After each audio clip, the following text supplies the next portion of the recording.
Hi everyone, happy Victober to you. I hope it's going so very well and you are finding some new Victorian favorites during this month. So the video I wanted to do for you today are Victorian novels that I think could work as modern TV dramas. Ones that I think, because of the plot, different elements in it, it would be really conducive. So I picked 10 Victorian novels that I think would work as modern TV dramas, and I will see what you think of them. And let me know in the comments down below. And also, if I don't have any on the list that you immediately thought of when I said modern TV dramas and Victorian novels. And the first one is Bleak House. So I kind of picked some buzzwords for these that are really what I thought popped out to me to go along with a TV drama. And Bleak House, one is a legal drama, and those are so classic, obviously, because Bleak House is a legal drama. Part of it is, and that's something that works really, it translates really well into screenplay format, and I think could just be really fascinating, and you could get so caught up in the case. And in the miniseries, you get to see a lot of the results of the case, but you don't get to see kind of the ins and outs of it so much. You're seeing it as a really old case. So I think it could be cool to kind of get more details about the case itself. And also kind of identity. There are several characters in here who they don't know where they belong in society, and identity is something that this generation and the younger generation are so fixated on, and I think that could really speak to modern audiences. And there is a murder in Bleak House, and I think those things just make for a really exciting, pacey kind of TV drama. Next would be The Mayor of Casterbridge, and this is another really pacey one. It's an extremely fast-paced Thomas Hardy. It felt so much like a soap opera. There is so much that happens, so I could just see these episodes ending on cliffhangers and you wondering what is going to happen next. And also the theme of reputation. I think reputation is something that's such a timeless theme, and we see now in modern day, either when someone is, kind of falsely accused of something and then they're proven innocent later on, or stuff comes out of the woodwork, the skeletons in the closet, and their career, their life is just destroyed because of these things that they did in their past that they thought they could keep hidden forever, but they came out eventually. And I think that The Mayor of Casterbridge could be a really fascinating kind of, modern adaptation, especially because of the title, The Mayor of Casterbridge. Kind of corruption in politics is something that really speaks to people, and I think would just make a really gripping TV drama. Next is Wives and Daughters. And you know me, I have to put this on pretty much every list, but I do think the concept of having a blended family and the politics of that, kind of how can we work as a new family unit when we have these, people can have certain personality flaws that are very, very grating, and just really, how can you kind of learn to live with and be amicable with people that aren't easy for you to love? I think can make a really wonderful drama with a very personal angle to it.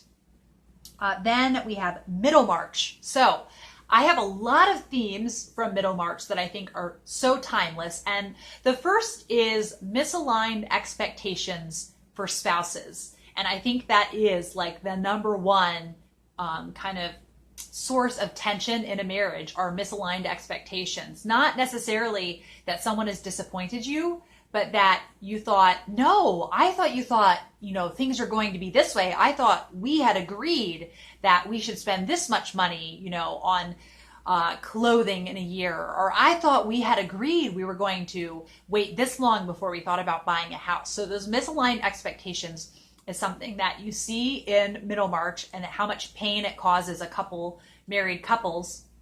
And then I think in the modern day, it's just a very timeless theme. And then small town gossip. That is something that is just still very true today. And you can see all of the damage that it can do, and kind of being shunned by a small community.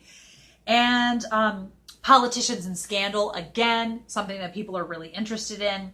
And disillusionment with life as you age. being really disappointed in how things have turned out and how you feel life has really let you down, I think could just be a really great kind of theme for a TV drama. And next is The Law and the Lady. So this is a Wilkie Collins book about a woman who, when she gets married, knows there is something from her husband's past that he has in it. And she doesn't know what it is, but she knows it's bad. And she really wants to find out what it is. So I think having at the center of this TV drama a very strong leading lady is something that would really, audiences would be very drawn towards. And in addition to that, this all-consuming love that she has for her husband. I think I came out of it with mixed feelings about, is he really deserving of how much she loves him? But that all-consuming love that she has for him is a really interesting factor that's such a huge part of that story. And in addition to that, multiple narrators, I think, makes the story really fascinating. It's neat to hear different perspectives from different characters as you're moving along in the story to kind of see what people think. Next is A Burglary. So this is a book by, I just totally lost my train of thought, Amy Dilwyn. I read this last October, and it starts out where there is a burglary in this very small Welsh town, and then everyone's sort of speculating about who it is.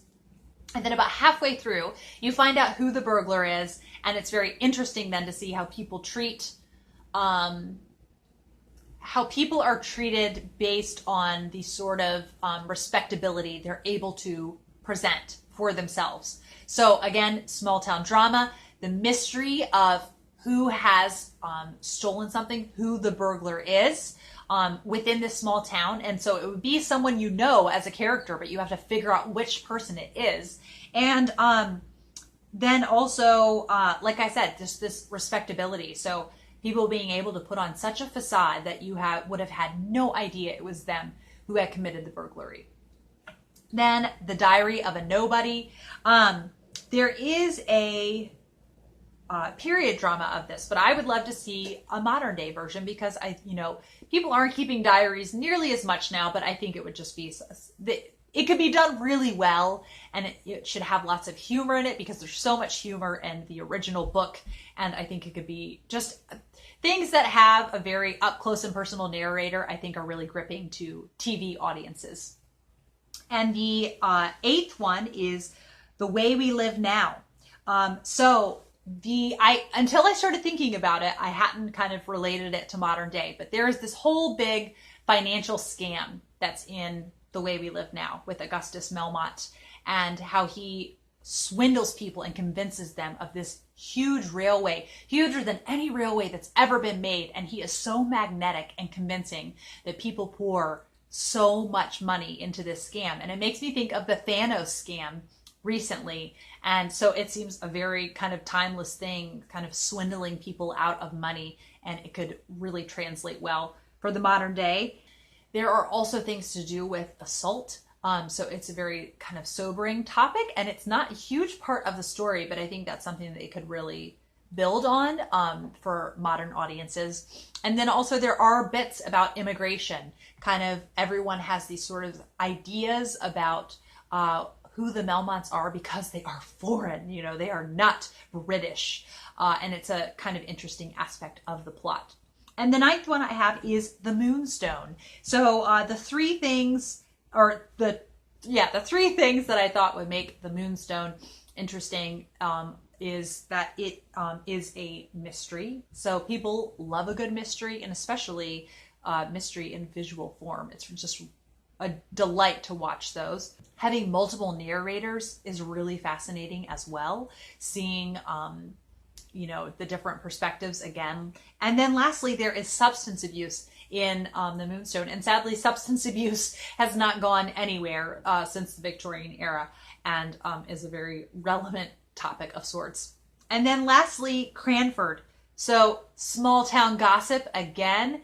And all of the single ladies, the Amazons of Cranford, totally, I was thinking too, if it was set in the modern day, how these ladies would be brutal with social media, with Twitter, with Facebook, with Instagram.